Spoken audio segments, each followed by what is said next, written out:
All right. So again, Resident Evil 7, the horror of being powerless.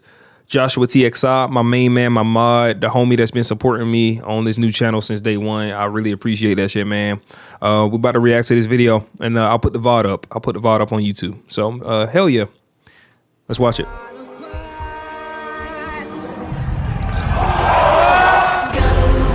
Tell Rody.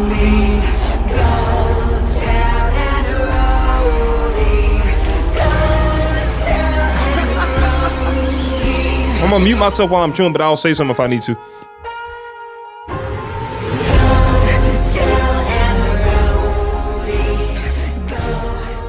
Chat's back on.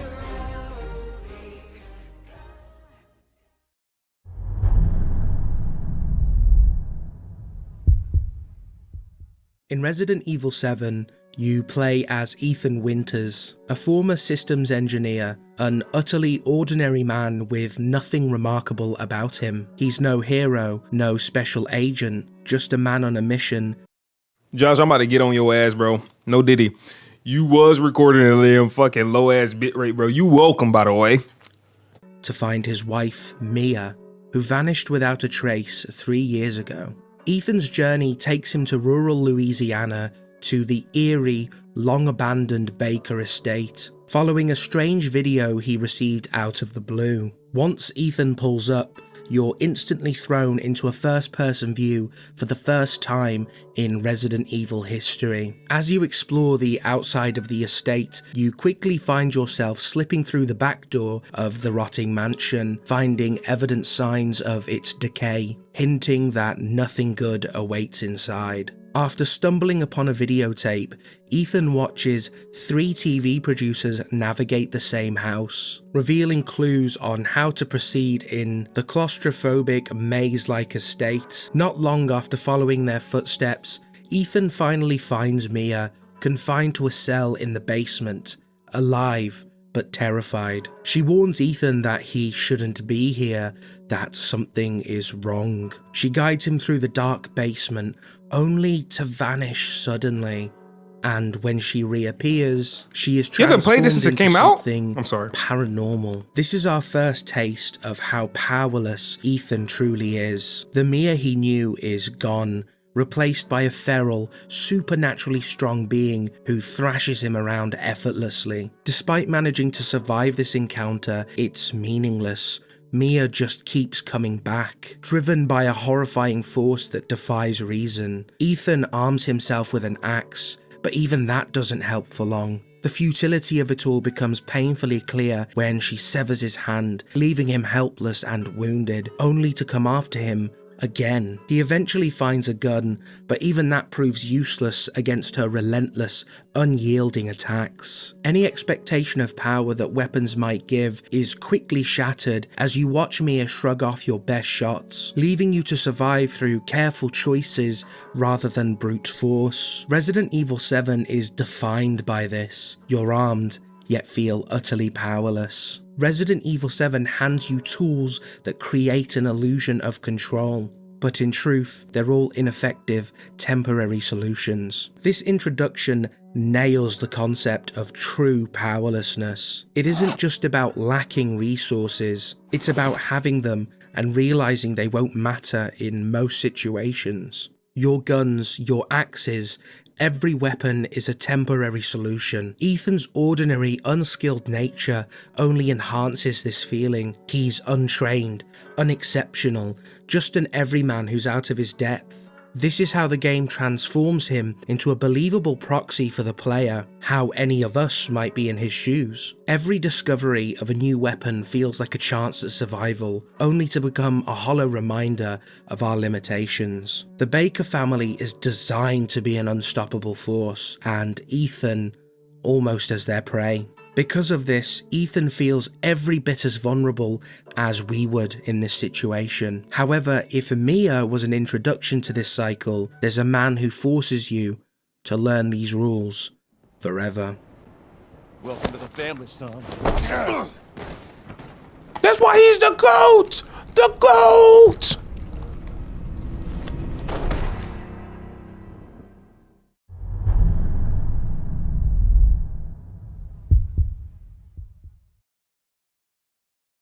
All right, listen, Josh. Let me talk to you real quick. I'm going to say this in front of everybody.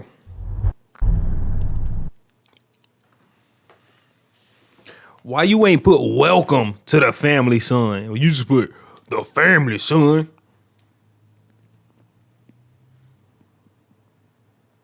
That's all I got to say.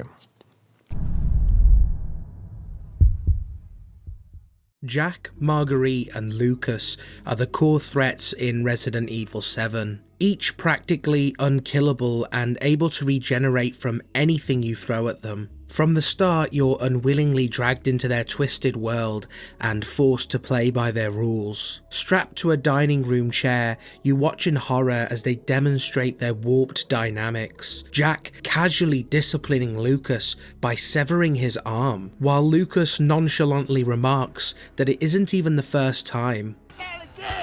The madness is inescapable, and as soon as you slip from that chair, Jack wastes no time showing you your options. Hide, run, or die. One wrong choice, hiding when you should run, or running when you should hide, lands you in terrifying situations.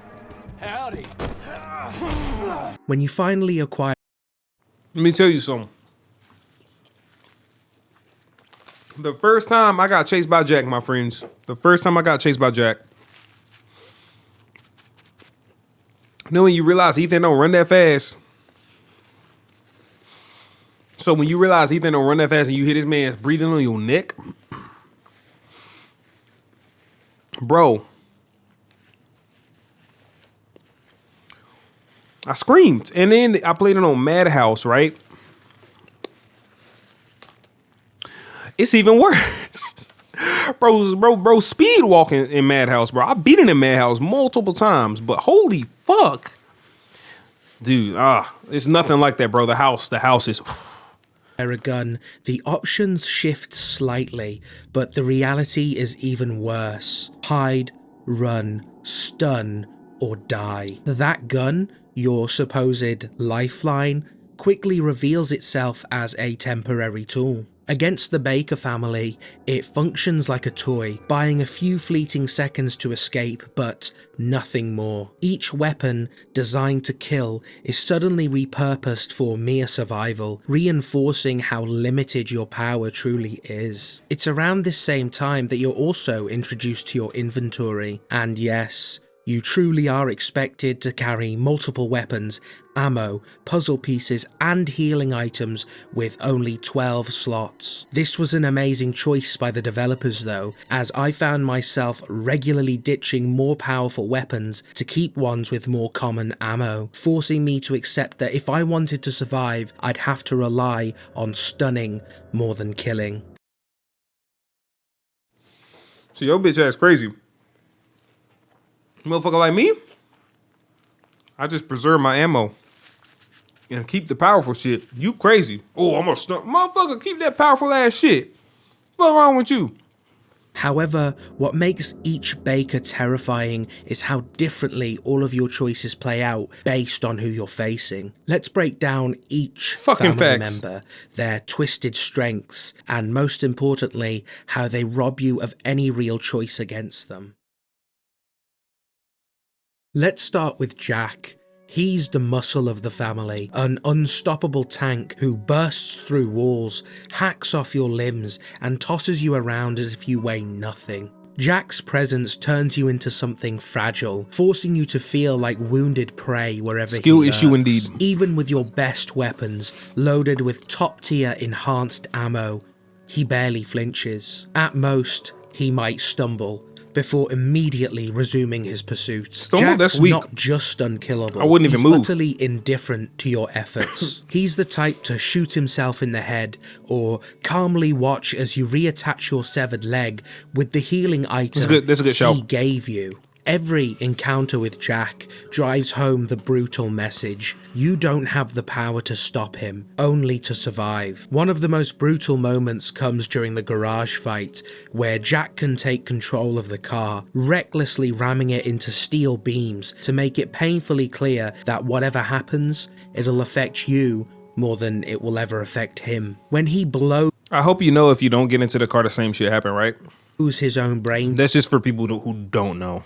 out, it's with total confidence that it's just a temporary inconvenience. Even a chainsaw tearing him in half can't end him. Jack doesn't strip away your power, he nullifies it, reducing he gets in the car everything himself you have and to mere tries to run you over. seconds of borrowed time. Even in our final encounter with Jack, we aren't even technically the ones who beat him. Zoe has to help us use the serum on him.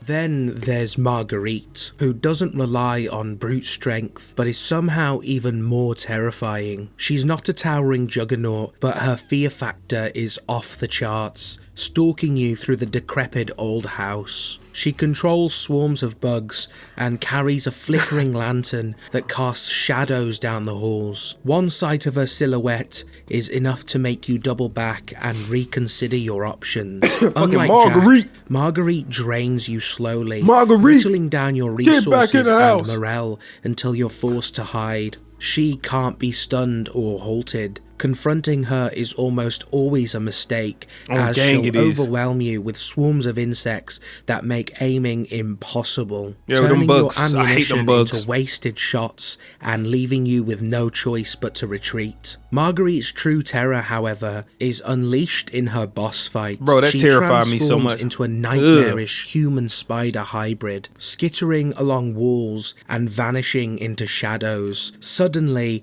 every surface around you feels like a trap. Backing into a corner is impossible. She's always above, below. This or moment right was more behind you. disturbing and This scary, but constant both. paranoia strips away your last semblance of control. Why you ain't making playing it on regular feel as though game? Why you using all Marguerite the herself decides the rhythm of the fight. strong She pistol, bro? engages on her own terms, appearing when you least expect it. All while you're frantically swiveling around, burning through every ounce of flamethrower fuel just to keep her at bay. Even as you set her ablaze, you're left with the unshakable fear that she'll disappear, only to emerge when you're at your most vulnerable. This encounter is less a fight than a test of survival. I wanted to against see you use the pure Glock, bro. dread, with Marguerite forcing you to confront the terror of total helplessness.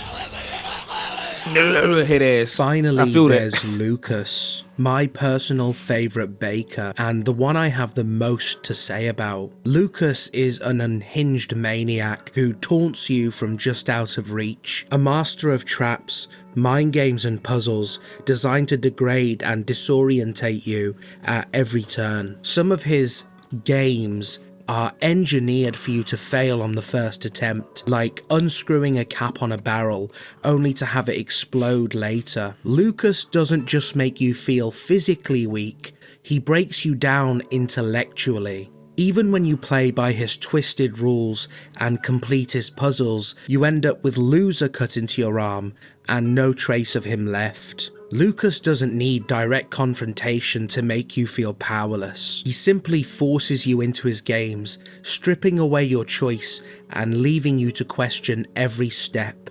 I'm gonna just keep it a buck. Lucas is my least favorite person in the game, and probably, let me see, I think Lucas, I beat the shit out of Lucas, I swear to God. But Lucas, every time I leave the house and I complete Jack's portion, Marguerite's portion, and then I gotta go to fucking Lucas, I just usually like save my game there and jump off. So I don't really like his section. His section, the ship is the worst section for me, and his section is like the second worst. But aside from them, I love the game. I love the game overall. I just don't like them sections. Really interesting. Which box is rigged?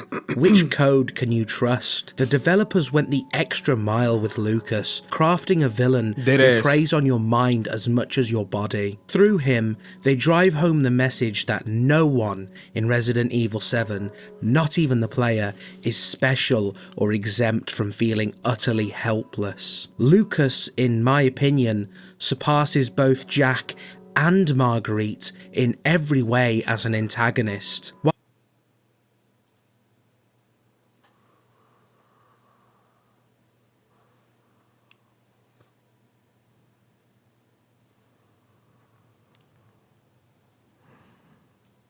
I know you just didn't say that bullshit.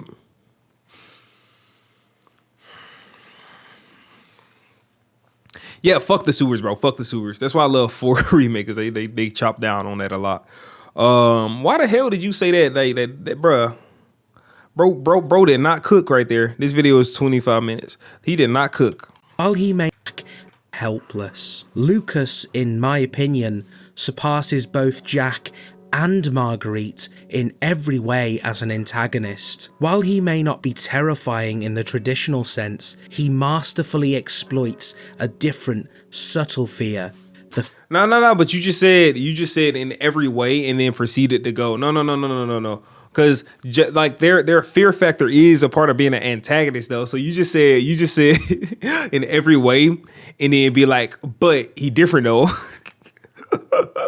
Fear of losing progress, the fear of being held back, and the fear of being tricked. Unlike Jack, who might toss you around but can be avoided with enough skill or resources, Lucas places you in situations where you're forced to make difficult sacrifices just to get by. If you're low on health, desperate for an herb, you're willing to waste precious ammo testing boxes for supplies, even if they only contain a deadly trap. And when you're truly depleted, there are moments where you're left with no choice but to check these boxes, knowing full well that one mistake could cost your life.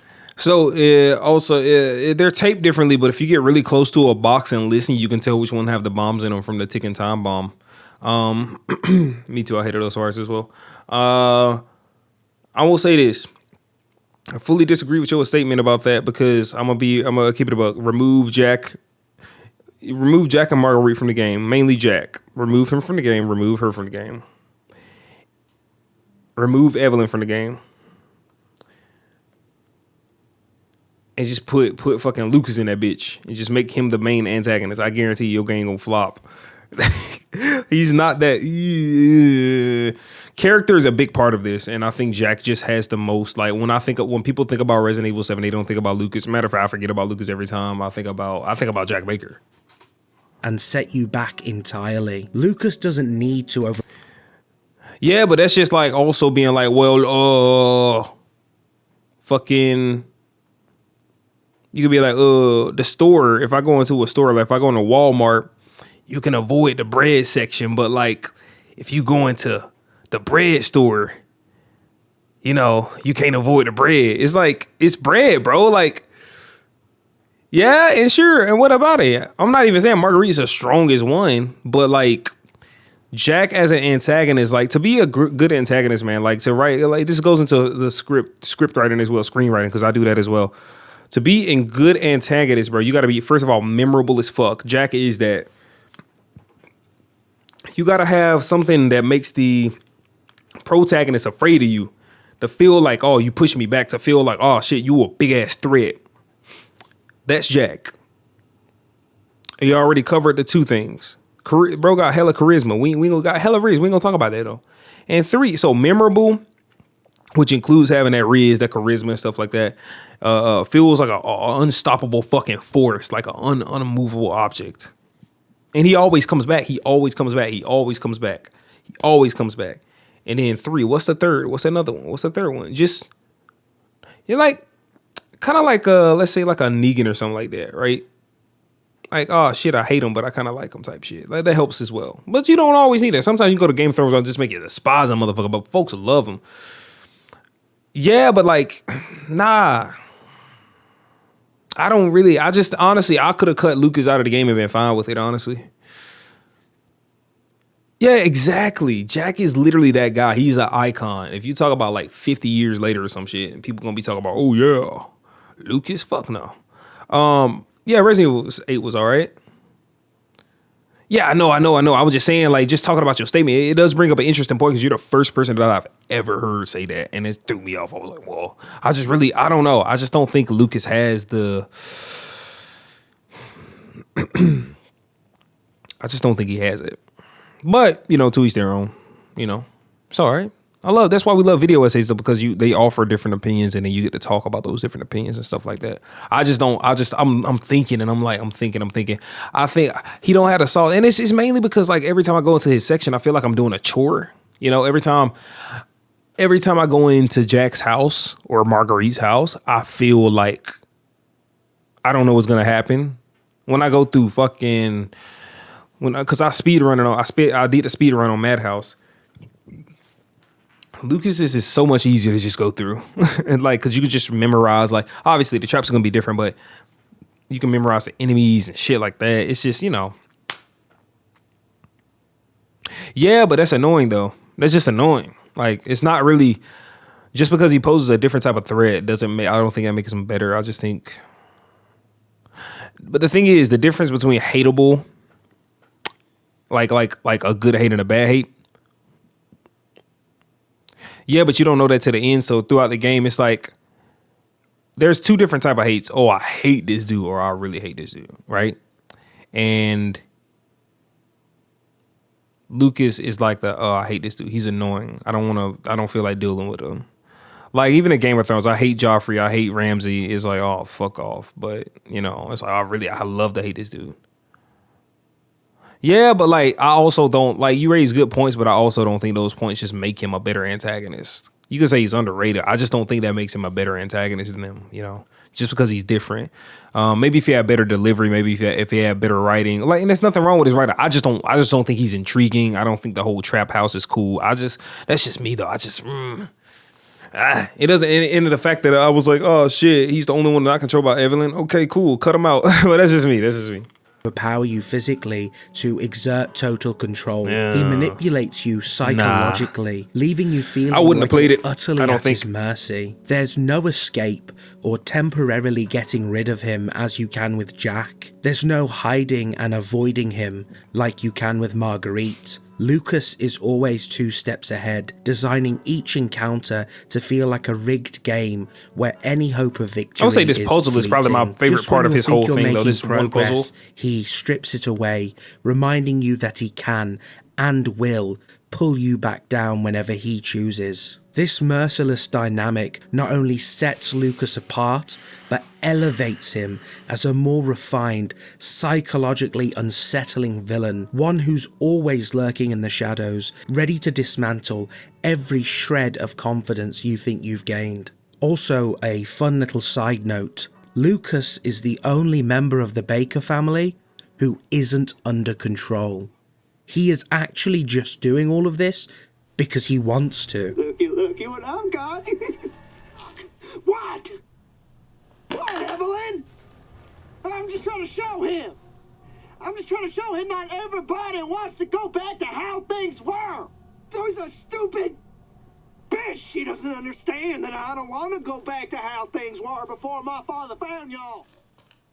And of course, at the center of all of this is Evelyn, the real power behind the family. She's not just the frail grandmother or the strange little girl, she's both. A failed bioweapon experiment. Evelyn's abilities allow her to infect and manipulate others, turning an innocent family. After you leave the house, the main house in the game, and Marguerite's house and all that included in the backyard, everything after that does kind of just feel like, I just want to get this done. Like, it could have been really could have been like a 10 out of 10 game, but it's just like, for me, Lucas's section slowed it down, and then the ship made me just go in water ending in real life. But it's still a great fucking game. Fuck the boat. I would remove that and not even miss it.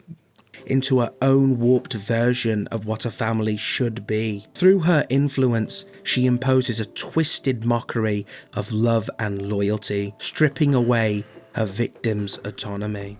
You need to remember. I was about to say, bro, hell no. Family. Bro, I was like, oh, hell. The estates. Now that we've covered Ethan and the family, let's talk about the map design in Resident Evil 7, which is practically a character in itself. The whole layout feels tight and claustrophobic, and even though you technically have the options of run, hide, also, or bro, stun, you asked about your voice. Your voice is good. I do think you need some. I don't know if it may be just your mic, but you need a little bit of warmth on your voice, like a little bit of low end to make it a bit warm, so it does feel a bit more cozy. I think that's what I'm missing out of your voice. But besides that, it sounds good. It's just clear, but it just needs a little bit of warmth and that tone. Because I used to cut too much out of my voice, and I'm back with it. The map forces your hand at every turn. I agree, If Jack I agree. is blocking your path at point A and you need to get through, sometimes your only option is to lead him on a chase, doubling back or cutting through tight spaces just to shake him off. These moments make you remember every little corner and crevice if you want to survive. On top of this, sometimes the map will have events that totally change the dynamics, like when Jack burst through the wall at the beginning. Bro, I lost my shit when this happened, bro. I swear to God. You now have yet another path to escape, however, it also becomes another path for him to catch you. The Yeah, Bakers exactly. feel like a real family who know every inch of the house, while you're stumbling around in panic, smashing into doors as you try to escape. It's like the AI knows the place by heart, as if they've lived there for years, which only amplifies the horror. You're the outsider. You're the prey, running in circles as an unstoppable force bears down on you. Even the general molded, which aren't the main threat, take an intimidating edge thanks to this map. There are areas Dude, I hate those fucking crawlers, and this is like this area right here is one of my worst areas to go to, bro. Fuck this part of the map. And then fucking crawlers, bro. Oh hell nah, bro. Oh hell nah. Yeah, I agree, Gwen. I think that's why I really just feel like Silent Hill 2, man, it just surpasses all Resident Evil games, honestly. But that's just me dick riding Resident Evil. Not Resident Evil, Silent Hill 2. Because it's just, you don't really have any parts in that game where you're like, oh, fuck this game. No sewers and shit. But, you know, I love this game too. I love Resident Evil. Two legends can coexist. But yeah, fuck this part. Fuck this part. Fuck this. I've never played this. You know what? I love the fact that you literally just, yeah, fuck this. You know what? You'll be revisiting, I've never played this and it's game. That's almost funny as tempting shit. to clear them out preemptively, just to avoid the possibility. No. You see this? Look at this. Look at this. Let's count. Let's count. Map. There are areas you know One, you'll be two. revisiting, and it's almost tempting to clear them out preemptively, just to avoid the Three, possibility of getting cornered four. later. When a game can make its basic enemies feel genuinely threatening simply by using the environment, it's a sign the map is working Bro, like Silent Hill Homecoming as a kid. Bro, try replay that shit now, see what happened. Exactly. against you on every level. However, every single area I of like the trash Baker as a kid estate too, is but it's like fine, this. you know, it's From the all right. We new were house children, to we the learn old, better. From the basement to the eerie grounds outside, it all feels as if it's endured centuries, each puzzle and secret hell nah. fused with the Baker bloodline itself. Moving through the estate is terrifying. You're always one step behind, never knowing Over here just quite burping enough like a to motherfucker. survive. I'm sorry. Exactly, bro. Exactly. The keywords is as a While many kid. games I like struggle that. to make Like, intricate maps believable, every hidden passage, every locked room here feels like a natural part of the family's history. You Bro can said, easily "Damn." imagine the Bakers using every concealed path to stay ahead of intruders or to slip away from police. However, once again, Lucas is the one Baker to subvert these dynamics. Oh, brother. I'm joking. This area of the game doesn't need to be scary, dark, or rotting. Quite the opposite. He's an intelligent villain who finds joy in making you fail at obvious tasks. So of course, his area is well lit, allowing you to see most of the traps he's placed, making it all the more frustrating when you get blown up by a tripwire or box you should have seen but missed. His area is a nice change of pace, seemingly straightforward but even more deadly environmentally. On the Bro, I'm topic 24, of what are you maps talking about? outside of the Baker estate, I actually fully agree with the people. Let me see. Well, it didn't have the cool puzzles or enemy in the house. Had the rusty boat on it. They look the same on every level. Yup, it wasn't interesting compared to half of the Baker family. It was great. Pills and great crazy. Yeah, when I ask people when people ask why I don't like the Resident Evil 7, I don't see the boat on its own, but I do say going through the boat twice.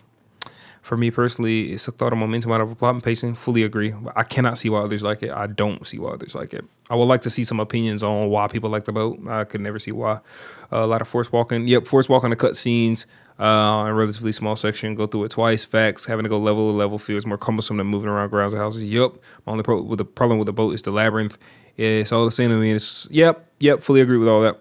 people that say the boat section is the weakest portion of RE7, especially since you have to go through it twice and it's not that visually great. I feel the biggest mistake in this section of the game was stripping away your weapons to make you feel vulnerable, but from what I've said so far, I think you guys can guess why I feel doing that was a huge mistake. The game would have been stronger without this section, or at least with a reimagined version of it. But honestly, that's my only real criticism when it comes to the areas. Another thing I want to point out is that the sound design in RE7 is absolutely incredible. Hearing little taps, creaks and bangs really puts you on edge and makes you question whether you're being hunted or if the game is just playing tricks on you. This puts you on guard constantly, feeling like you're being watched and preyed on. I felt totally powerless every time I heard something strange, not knowing if I should brace myself for combat or just ignore it. It's this blend of realism,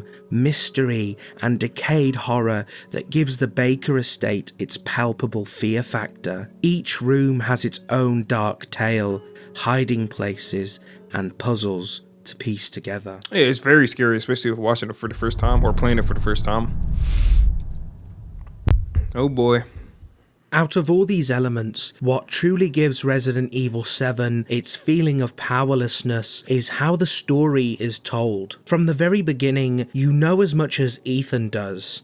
Nothing. You don't understand why these horrors are happening, who or what is behind them, or where it all originates. In most mainline Resident Evil games, there's little mystery. You're often given enough information to know what you're up against. Why are there zombies in Raccoon City? It hardly matters. Zombies are zombies after all. But in RE7, the questions are deeper. What is Evelyn? Who are the Bakers really? Why do they hesitate to kill Ethan while also treating him like a threat to their family? Mia too is evasive. Does she actually know the answers, or is she deliberately hiding something? Every single character is untrustworthy. Every single character has ambiguous weaknesses and strengths, if any to begin with. By keeping the player out of the loop and in the dark about even the smallest details, Resident Evil 7 becomes genuinely terrifying. You're uncertain of what works or doesn't. Unlike zombies, which are defeated by a well-known headshot, what does it take to kill the molded permanently? And I know you'll also say headshot, but a new player doesn't know that yet. Every encounter is loaded with questions. Brother, it's been lower, like the first Resident Evil game, bro. And it's not even a take on what you just said. It's just like more of a like, since Resident Evil, like I even knew what Resident Evil was. I just always, was it Leon or was it Chris who just went aim for the head? And it was just like permanent lore engraved in your brain from birth to aim for the head in Resident Evil. It's always been that way. And no easy answers, creating an intense sense of dread and even always self-doubt. headshots. Are Always. you doing something wrong? Could you be doing better? The feeling of failure due to the lack of knowledge is key to RE7. Something that anything with zombies, bro, like you cannot go your entire life without knowing about zombie. Anything with zombies, it's always the head, bro. And like obviously that's in every game. Like it's in every single game. Every single game is always the head, bro. It's always the head. Unless you're playing Dead Space. That's completely different. But yeah, but the same thing. You got a big ass creature with a big ass head. Obviously, it's gonna be a target. Like in a game, you're more likely to throw people off by being like the regenerators in Resident Evil 4. Like shoot the body. Jill Sandwich, how you doing? That Jack boss fight was fucking horrifying. Not gonna lie. You right. You completely right. I'm terrified. Like, oh my God. Let's just Dead Island 2. I was chopping zombies up with a katana. Facts. So like, yeah. The head thing, it's always the head. You always got to aim for the head. Like the molded, like they move a lot, which is making it harder, but it's just like, but like, yeah, you gotta, you know. But yeah, Jack's terrified. Jack's has rarely done so effectively. The story, gameplay and world feel deeply personal and isolated, as if you should know what to do, yet you don't. You're trapped in these cramped environments, grappling with confusion, uncertainty, and fear. I hate them with bugs no right there. guidance or sense of control. It's a descent into terror where the lack of understanding is The sewers ain't itself terrible a in that form game. of You can horror. speedrun it. Let's actually They are, but you can take an speedrun it. even further step back, and I'll say something that might not sit well with everyone. Resident Evil 7 has the most believable gameplay and story of any Resident Evil game. I can almost hear the boos. But hear me out. This all unfolds in a single house in rural Louisiana, a setting that's grounded in reality. The inclusion of a new Let me say this before you say anything to see if we line up. Let me think. Let's actually give it, no. Let's give it a fair shot, because the closest thing that I think about when I think about Resident Evil 7 to film is Texas Chainsaw Massacre. All right? You stumbled across this house with a crazy family who try to feed you weird shit. They're laughing at you, they tormenting you, they fucking you up. They keeping you alive though, it's for some reason.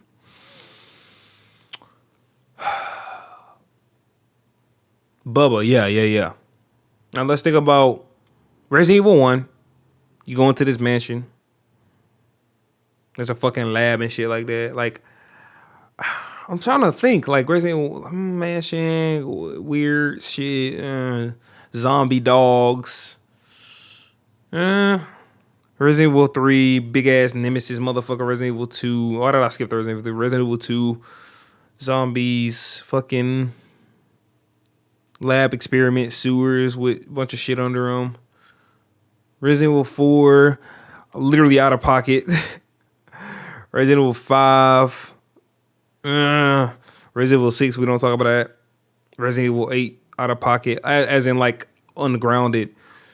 I don't think that's a bad take. I think people is going to look at it and just hear, oh, you're saying that this is the best Resident Evil over all the classic ones. No. You're not saying that. You're just saying that this is the most grounded and believable story, in which I do agree with that. It does, like, from the start, at least, when you get out your car and you're walking and you see a dude walking in the fucking distance. I do disagree with that, but it's up there. It's top 3. It's top 3 for sure.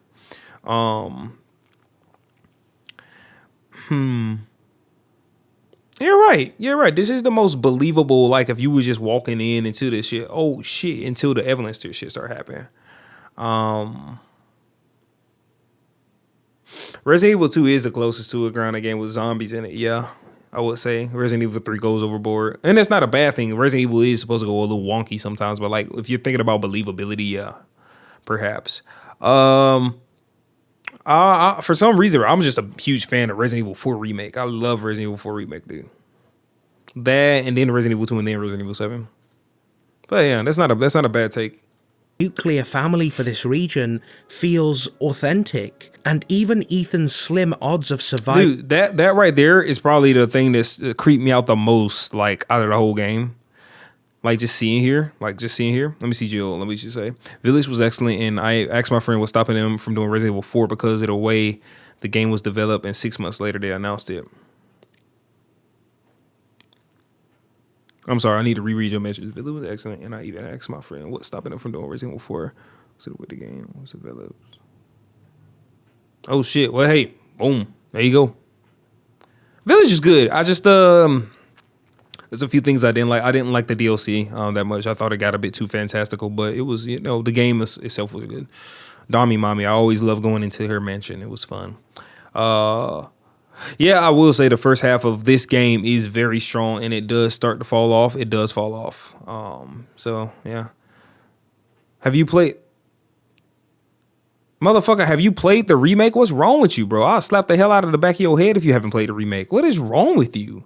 You don't talk on Resident Evil 4. Man, this is what's wrong with you kids these days, brother. I'm sorry. Village was what? I don't think it was what. I think Village was a good game. The way Village was developed. Was it? How was it developed? What's wrong? What was wrong with it? Yeah, the DLC did suck. Bro, I'm gonna just let you know something. Never speak on Resident Evil 4's name until you play Resident Evil 4. Okay? Never speak on Resident Evil 4 unless you play Resident Evil 4 Remake. Cause I used to play the fuck out of Resident Evil 4, the original, multiple times. Like, bro, I beat your ass, Dexter. Damn, Resident Evil 4 was like my second favorite before, but then the remake came out and it was like even better. It's like you took the fat and you trimmed it down. It was fucking amazing. Oh, y'all pissing me off. I need to finish the video. But holy shit, dude, you need to go sit your ass down, Joshua, and go play Resident Evil 4 remake and then make a video about it and apologize to Miss Elation in the video for not fucking playing it, huh? It was good, yeah. Bro, I mean, shit being 29, but 29 is all years is all game now. It's okay. You kids playing remakes wouldn't know the uncanny valley we got back in the day. Brother, yeah, you're right. That is somebody on there. You played OG and the remake, dead ass. I played both of them so many times. After work, I played RE4 to tune out all the BS of work. I feel that. Resident Evil 4 was my comfort game, and then remake came out, and I'm just like, oh. Joshua, my assignment to you is to play Resident Evil 4 remake ASAP. This region feels authentic. And I love this. I love this shot of him. It's just I wish it was better quality. Anyone possessed by Evelyn is an asshole. Also realistic. This isn't a citywide pandemic with armies mobilizing or nukes at the ready. It's a contained nightmare, isolated in the backwoods. There should are have turned no on just chatting. I'm gonna be zombies, real. no oversized ogres, no I didn't mean to clip soldiers that. I didn't mean to clip storming that. in. I didn't mean to clip There's that. no boulder punching, drop kicking super soldier who's too overpowered for any threat to feel real. No towering vampire ladies or mutant fishmen lurking. It's all scaled down, grounded and contained. Facts. Even Evelyn's presence feels strangely plausible. Bro, why you put the She's cockroach a back in there, though? bioweapon with Like, no inherent don't put that back on my sense screen. of good or evil, driven only by her own desires and the twisted methods she employs to fulfill them. Her actions are devoid of empathy or morality, maybe even lacking the emotional maturity to understand why her influence is so horrific. Resident Evil 7 is amazing, horrifying, grounded, and realistic, but just fantasy enough to leave 95%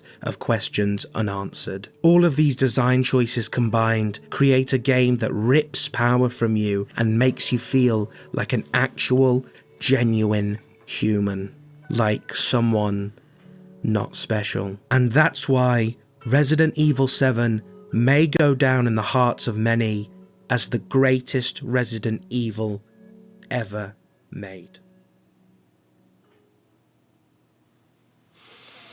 Ignore all the UFC shit on my page because I watch a lot.